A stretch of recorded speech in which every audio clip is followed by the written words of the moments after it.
Hey there. So, do you remember watching startup football leagues like the XFL and the AAF and thinking, man, this is great, but I just wish everything about this was more insane? Think that NFL football fields are just too long and that playing outdoors is for suckers? Want more teams to be named things like the Glacier Boys and the Wild Aces? Think running back is a dumb name and superback is a cool name? Wish that just one more time you could see Johnny Manziel lace up his boots again? Well, I've got a league for you that has all that and more. It's called the FCF. That stands for fan controlled football because I forgot to mention that you get to control all the coaching decisions in real time. When your team scores a touchdown, the first thing the announcers say is great play call, fans. The receiver just pulled off a leaping one handed catch in the end zone, but what really matters is that you're so very clever. During the broadcast, they invite the team owners on, like a Bulgarian pro wrestler whose idea of an insult is more like the wild on aces. This is the feature of sports, people. You call plays for actual players through an app. Is this a dumb sport? Yes, absolutely it is. But you know what it is? It's on the cutting edge of dumb sports. This is a pioneering moment in the field of stone cold stupid competitions.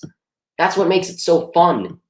Do you really want to miss out on an opportunity like this? Like, you think you're going to get somewhere else? You think somewhere else you're going to find a quarterback singing a national anthem right before a game he plays in? Where else are you going to get social media handles on the backs of jerseys? This is your only chance to coach a pro sports team, so who cares if the uniforms look like they were created in Madden's backyard football mode? Nobody. Where can I sign up, you ask? Anytime. The weekly player redraft is actually going on like it's going on exactly right now. Please don't leave though, because I've got some great guests for you. We've got Alex, we've got Marcus, we've got Sam, and we're ready for our weekly round of takeoff. So if you watch this regularly, which looks like two people are, good on you two. We know how the game works. I give them a prompt, they respond with their take. It can be either a cold take, I'm not feeling that one, -1 point. Warm take, that's getting a lot better, +1. Hot take, okay, you know what? That's the best you can get. Really spectacular take, right amount of boldness. That's +3. Or a scalding take, man, that's just it's too outlandish. I can't see it happening. That's -3. So without further ado, let's get on to it. So I'm going to start with round one. That'll be a triple threat, meaning I give the same question to everybody rather than each contestant getting an individual question. So you become the all-powerful commissioner of any sports league, but you only get to do one thing.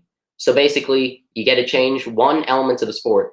This could be a rules change, a change in the organization, an aesthetic change, sort of how it's administrated, whatever you want, anything at all.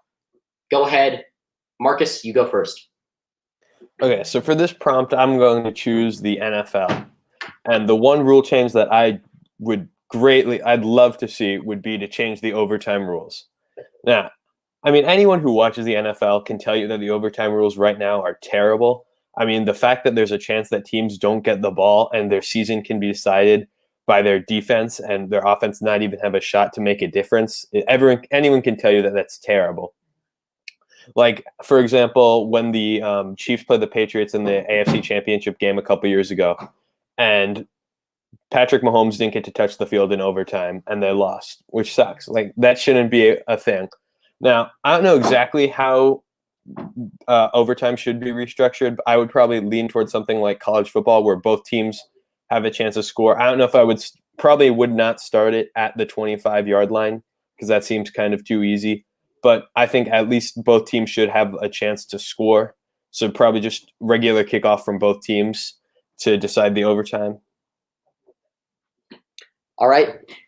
Sam, you're up next. There's been a lot of talk among basketball fans that the biggest thing wrong with the league is that players like Trae Young and Luka Doncic will jump into defenders, and then the defenders get called for the foul. So technically they're drawing fouls, but they're pretty much just fouling the defender. Then the defender gets called, so they can just throw up a shot. They don't even have to take a shot. They can just throw the ball remotely close to the hoop, and then they get 2 free throws. And I didn't think it was that big of a deal until I watched Trae Young actually play in the Knicks Hawks game last week. And yeah, no, this is a huge problem. Like, what is this? You can't do that. If any of you, yeah, no, it's just this isn't the way that basketball is supposed to be played. You can't. They're making. I know that the league is trying to make scoring easier, but this is just too much. You can't jump into a defender and then they get called for the foul. Like, that just shouldn't happen. And I'm not blaming Trae Young or Luka. I'm blaming the refs here for calling these ridiculous fouls. So this isn't necessarily a written rule, but the refs call these ridiculous fouls. So if they just stopped calling them, I think basketball would just get a lot better.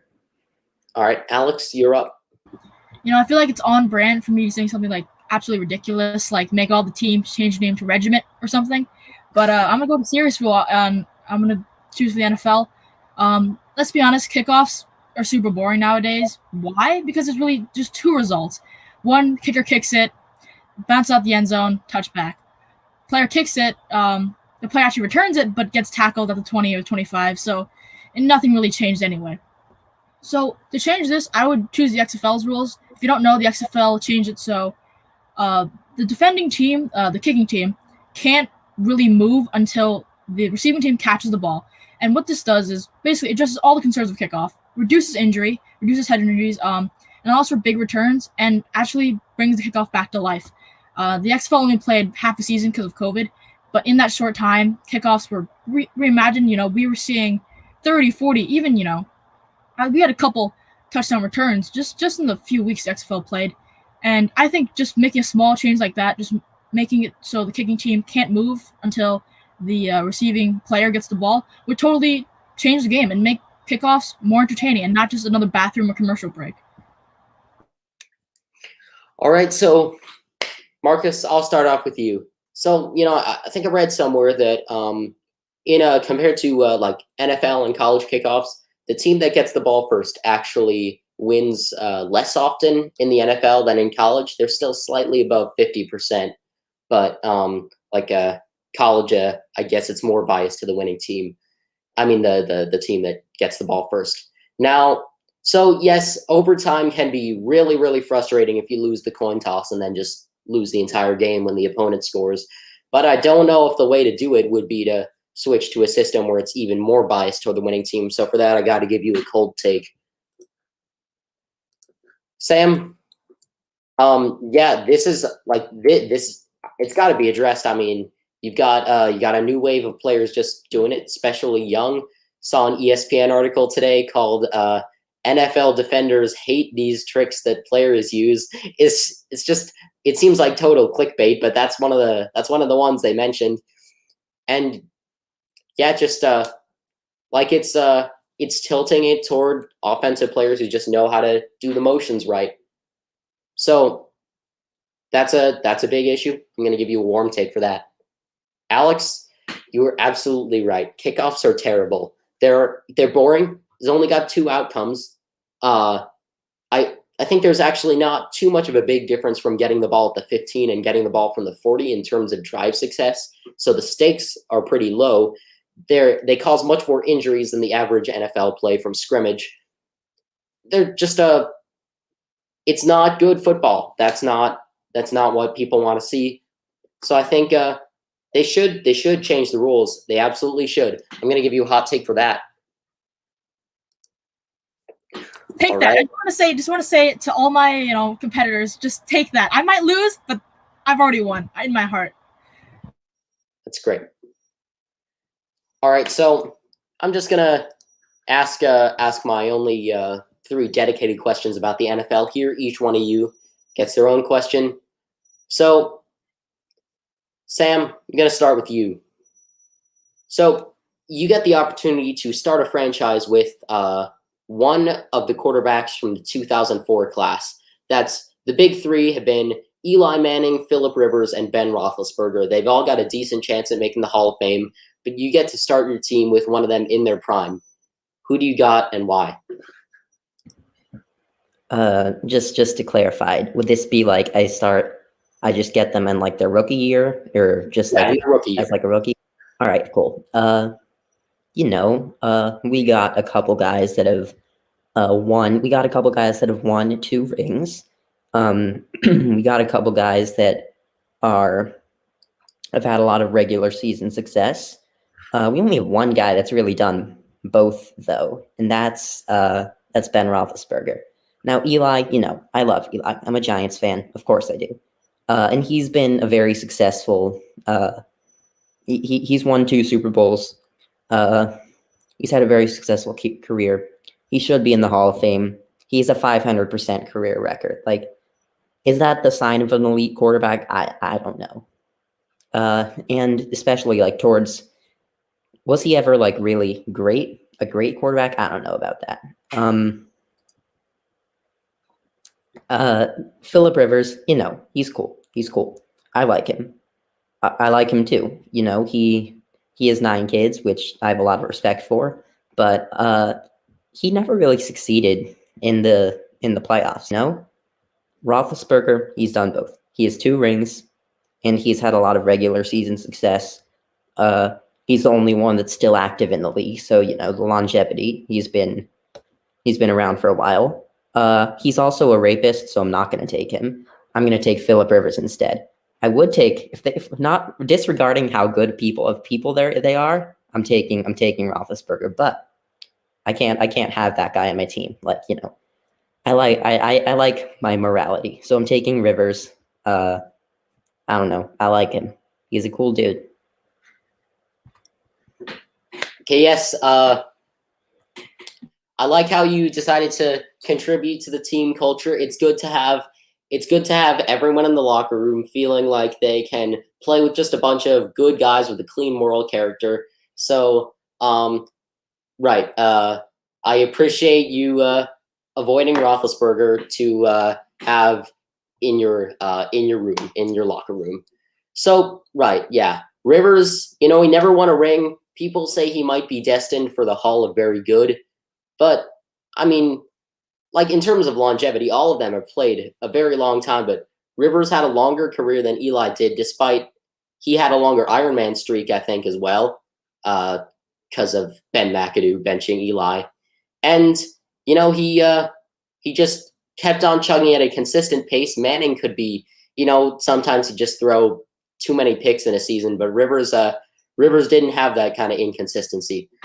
You get a really solid pick, just like Rivers is a really, really solid quarterback.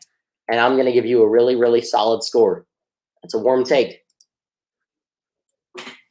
Alex, you're up next. So reports are out that Deshaun Watson, the quarterback of the Houston Texans, would accept a trade to the Jets, the Dolphins, or the Panthers. Which team do you think would be the best fit for him? Like, who do you think? If you're Watson and you get a trade offer from any of them, who do you want to go to? Yeah, this is a tough question. I think every single team there is a good destination. I don't think any of them are like things you should avoid. I think I would go with the Jets though.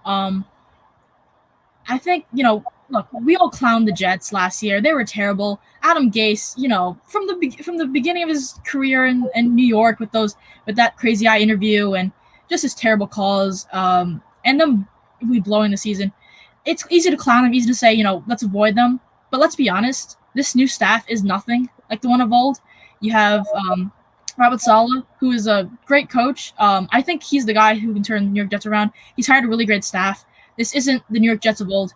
And, well, Miami and Carolina are, I don't know, they're somewhat big markets. Let's be honest, they're nothing compared to New York. Just as a player, you want the best. You want to go to the best place. It's a big city, tons of marketing opportunities, and obviously you're going to be under New York media, so a lot of pressure, right?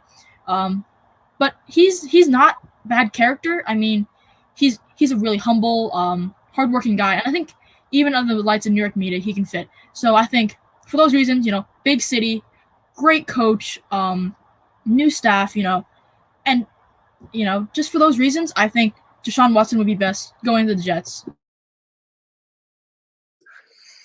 So look, I mean, the Jets, they are very promising. They've got solid. They've got a bunch of real good pieces, and they do have a lot of draft picks coming up. But you know what the Dolphins have? They've got Brian Flores, a candidate for Coach of the Year last season. They've got a budding young offensive line.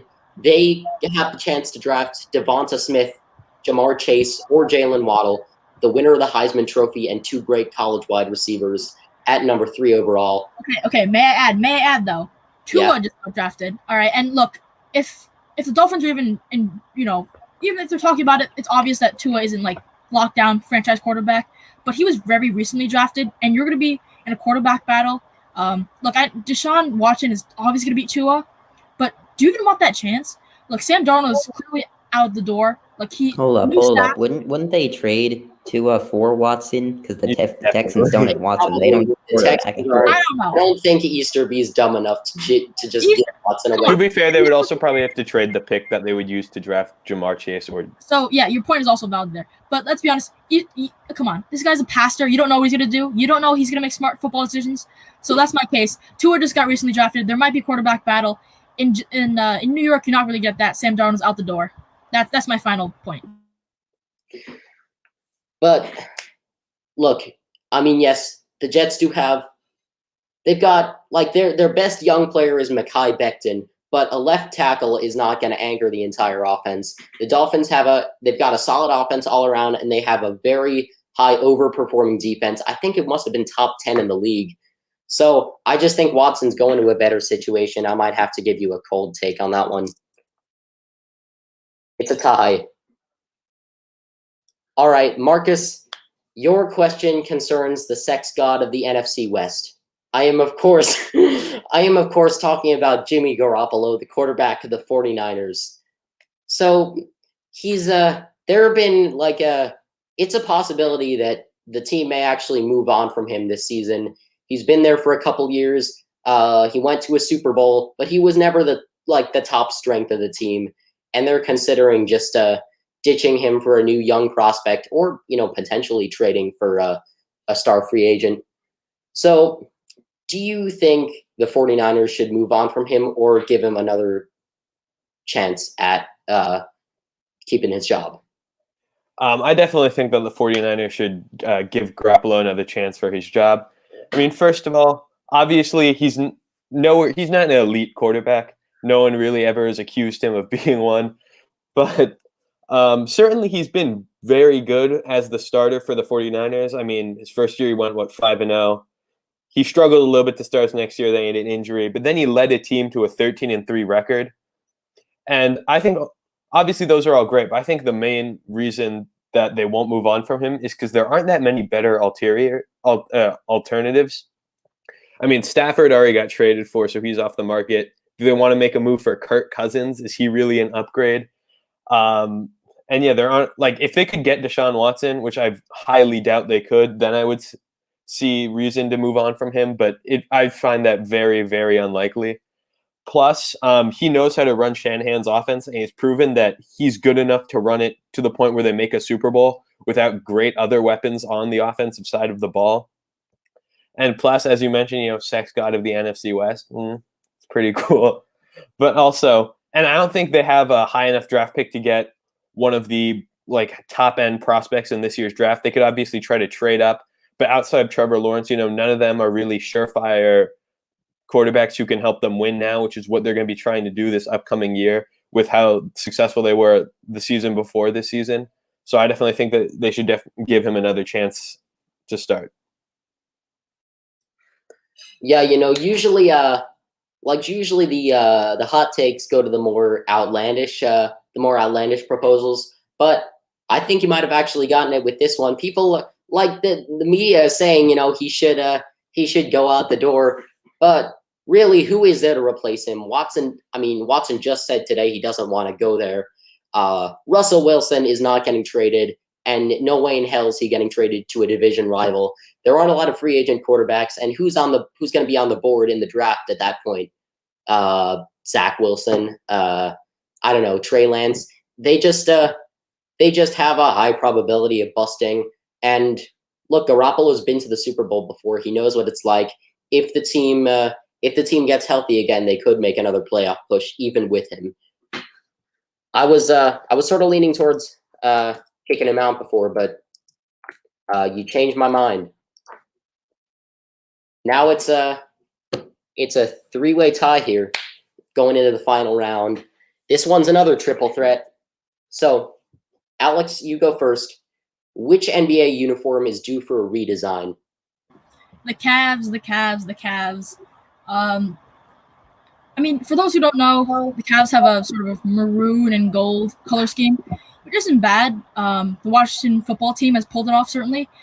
But unlike, classic colors, blue, white, those sort of colors, you have a very small, margin of error. You either hit it on the nail or you screw it up, and the Cavs screwed it up.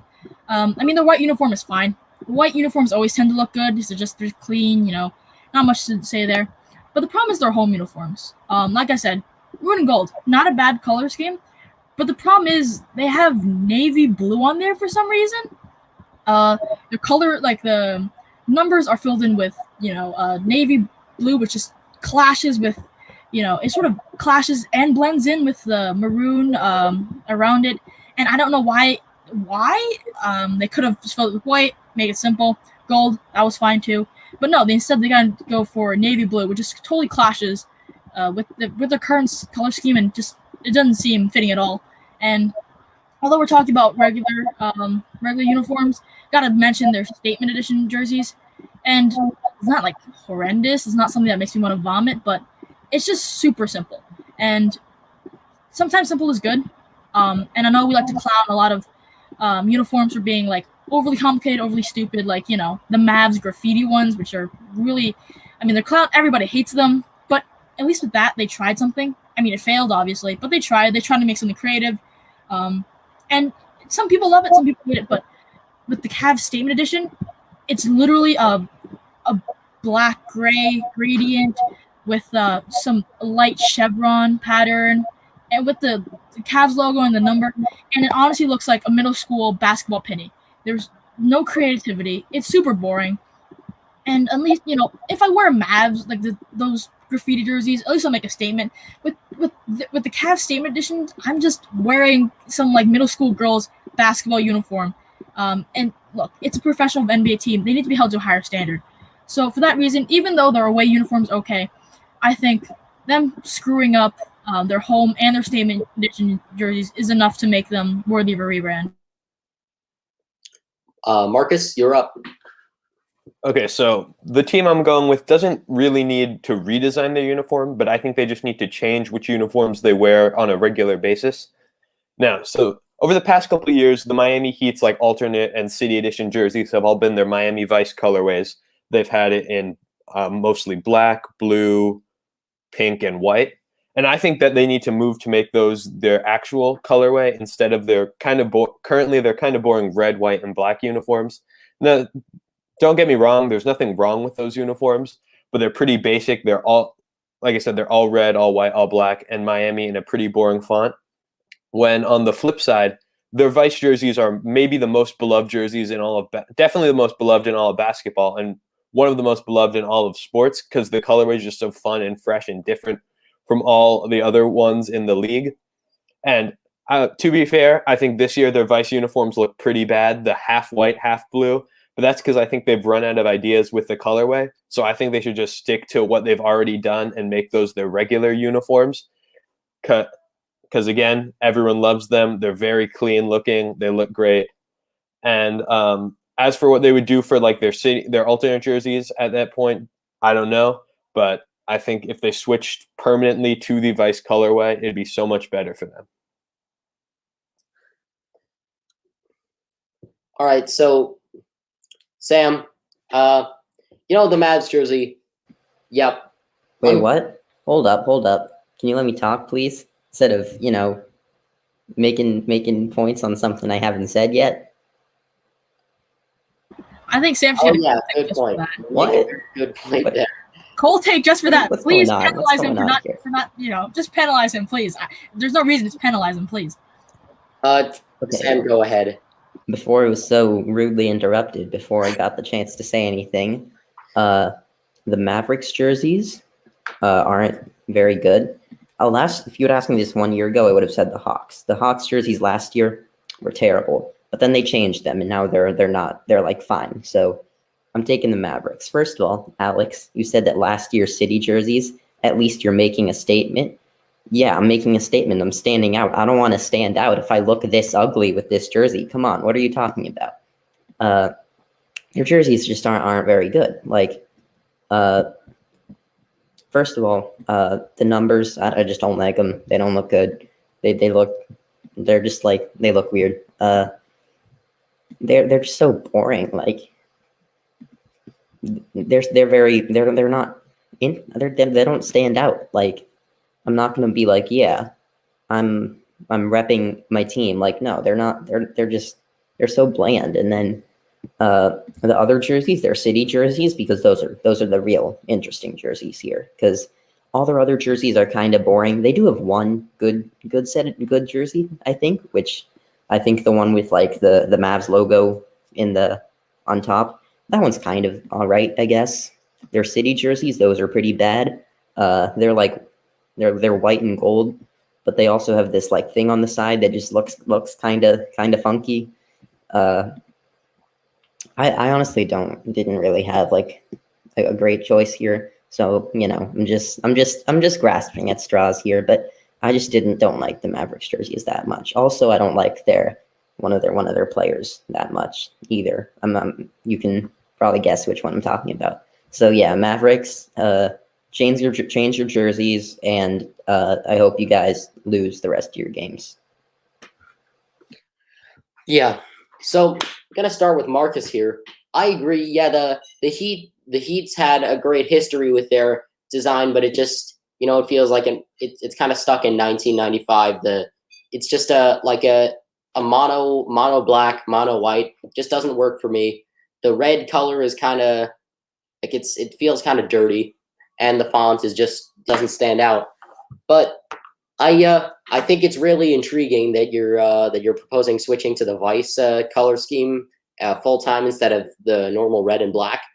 I mean, that seems like on its face that seems kind of gimmicky, but the fact is we do not have there's no team in the NBA or basically any major American sports league that uses the color scheme that the Vice have, and it's Heat that the Heat have, and it's perfect for the Miami theme. So, can I give you a hot take for that one?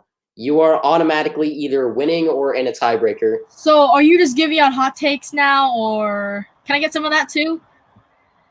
Possibly. We'll find out pretty soon. You know that. Sam. Yes, the Mavs absolutely need a redesign. The green one just I kind of like the green one. That's the City uniform. They're going to change that in a year. The regular white and blue and kind of grayish, the number fonts is terrible. But like, I think they might need just a wholesale overhaul in their colors too, along with the uniform. I mean, what can you really do with blue, white, and gray? The Lions put in their best effort, and it's fine. Like, that's the best you can do with those shades. So, for suggesting that they need to change, but not going too far with it, got to give you a warm take for that one.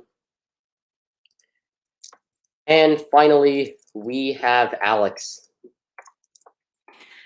So, yeah, the Cavs suck. I was talking about the mono black earlier. I mean, with the Heat, same problem with the Cavs. It's just boring. You're not showing off your colors at all, and they do look a bit like pennies. Mono white too, just doesn't do it for me. But I really like your proposal. I think it's pretty interesting.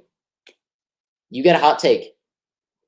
I'm waving my hot take wand. Oh, finally! Okay, I might statement right now. I might lose. I might, completely, screw up this tiebreaker. But just to not be in the negatives for once is it's feel great. Is this what you guys feel every week when you're not like completely screwing things up? Let's get to the Can I tiebreaker. add on to Alex's point really quick? Sure. You guys didn't even mention the city jerseys, which are absolutely terrible. They're gonna change. They're every single letter. I know, but every single letter is in a different font. Like what? That's ridiculous. No, Well, at least it's not boring, you know. At least they that's true. tried. But it looks pretty. Looks pretty well. Yeah, but it'll be gone a year. Yeah, it's okay. All right, let's get to the tiebreaker. So I'm gonna ask a few trivia questions. I'll start with one. Whoever raises their hand first gets to answer it, and if they answer it, they win. So, first one up. In one of the most famous college football games ever, Boise State scored a 2-point conversion in overtime to win the 2007 Fiesta Bowl. What was the name for the type of play they ran? Marcus. Wait, for the 2-point conversion or the touchdown? The 2-point conversion. Statue of Liberty. Correct. You win. You know, I feel like giving him the win based on his reflexes is not the move. Well, you didn't even. Did you know the name of the play, Alex? Yeah, I knew Statue of It's Liberty. like Jeopardy. Are you criticizing Jeopardy? Jeopardy has buzzers and Alex Trebek. You are no Alex Trebek. They don't have Alex Trebek Formerly anymore. Alex Trebek. They That's had Alex true. Trebek I have and no Alex electronic buzzers. You have hand raising, and come on. I don't think. All right, I'll give. Congrats, Marcus. Congrats. Take your cheap victory. Well, that'll do it for our takeoff segment, but stick around because Marcus, the winner of this contest, gets to perform a 2-minute rant at the end. Take it away. So it was a great scene yesterday at the Knicks game. You know, first of all, first time they had fans back in the arena. But more importantly, Julius Randle had been elected an All-Star, and he got to speak to the crowd yesterday. And it was incredible to hear them chant MVP for him. Because just a year ago, everyone who was a Knicks fan completely hated him because he was terrible. And I just like to say, thank you, Julius Randle. He made very clear improvements in his game since last year. You know, his spin move actually doesn't turn it over every single time, which is good. And he actually can hit a 3 now, which is incredible. And I'm just so happy for him, you know. He got bullied, and it worked. So thank you, Julius Randle. I know this is short, but I just need to give some respect to the man. Yep, he deserves all the respect he gets, and it doesn't. Any amount of respect helps. Thank you, Julius Randle. You deserved it. And also, thank you, all three of you. I think it's time for you to go. Thank you, Alex. Thank you, Sam. Thank you, Marcus. Congratulations on the win. All right, stick around because it's time for the weekly story time segment where I go over a piece of sports history. It'll be up in 1 second.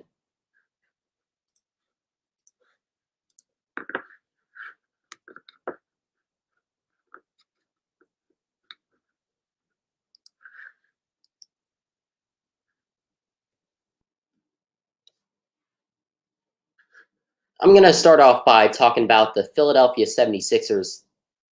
The Sixers are great. Yeah, they're at the top of the Eastern Conference right now, and they're a definite title contender. A few years ago, though, the situation was much different. General manager Sam Hinkie pretty much openly admitted that the team was going to tank for a better draft pick, and he kept his word. Philly spent 3 years losing on purpose. It was a dark, dark era for the team, but the worst it got was in the 2015-16 season. Throughout that year, there was speculation that they would achieve the record for the worst 82-game season ever. The Sixers ended up winning 10 games and losing 72. But that wasn't the worst season in NBA history. It wasn't even the worst season in Sixers history. How could that have happened? Let's start out in 1972. It's the offseason, and the Sixers need a plan. They've just missed the playoffs for the first time, and most of their team is on the older side. On top of that, they need a new head coach. Dr. Jack Ramsey has just quit the job. The problem is no coach wants to go to a bad team filled with aging veterans. They reach out to Red Holtzman, a coach who took the Knicks to a championship, but he rejects them. Al McGuire, the coach at Marquette, does too. So do at least 4 other coaches from the ABA to the college level. At this point, the Sixers are desperate. They'll take anyone.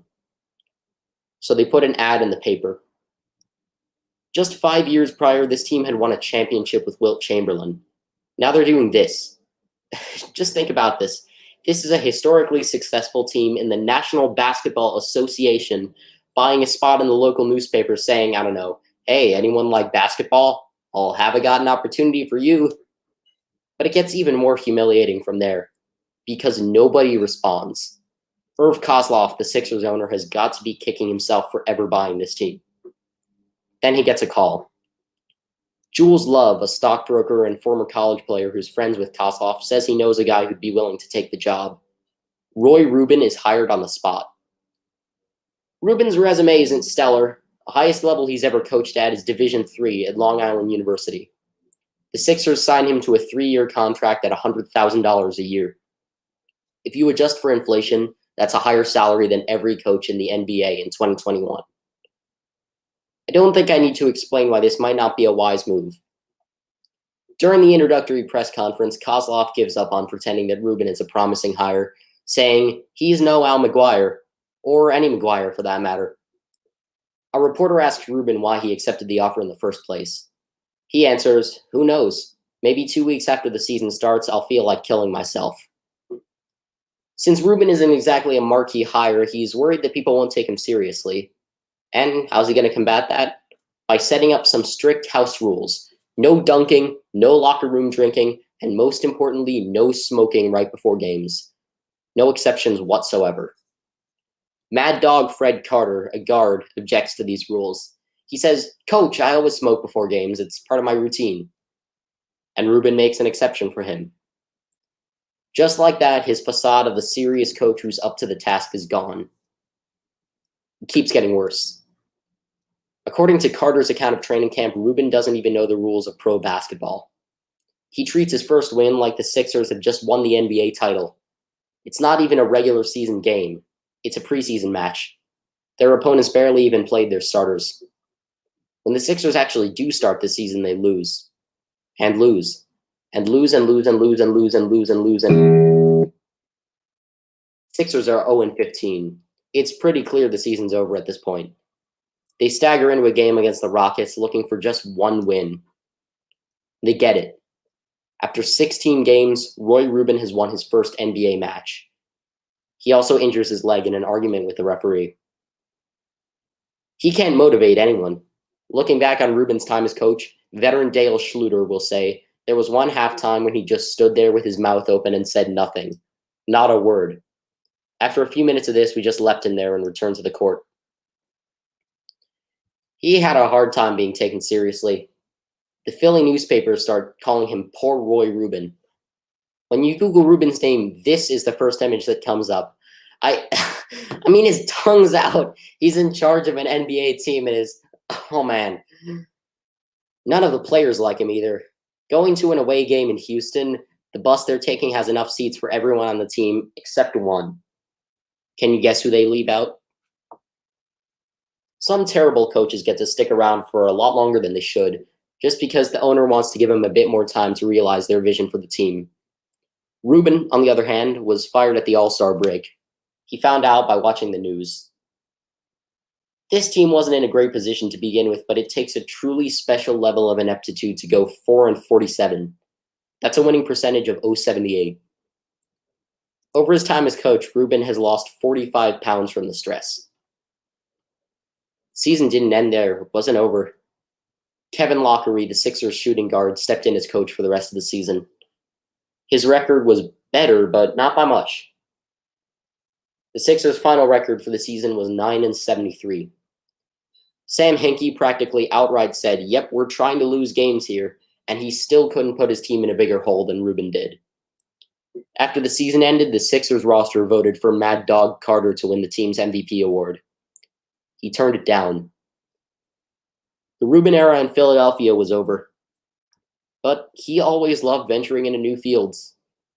Before the Sixers gave him a call, he had been working with his old friend Jules Love in a completely different industry, Broadway. Yep, Love and Rubin were co-producers of Tough to Get Help, a comedy starring John Amos and Dick O'Neill about race relations in the early 1970s. It opened on May 4th, 1972, and lasted all the way until May 4th, 1972. One performance.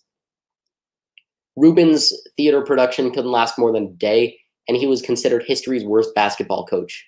He needed a new direction. He moved to Miami Beach with his wife and spent the rest of his life there.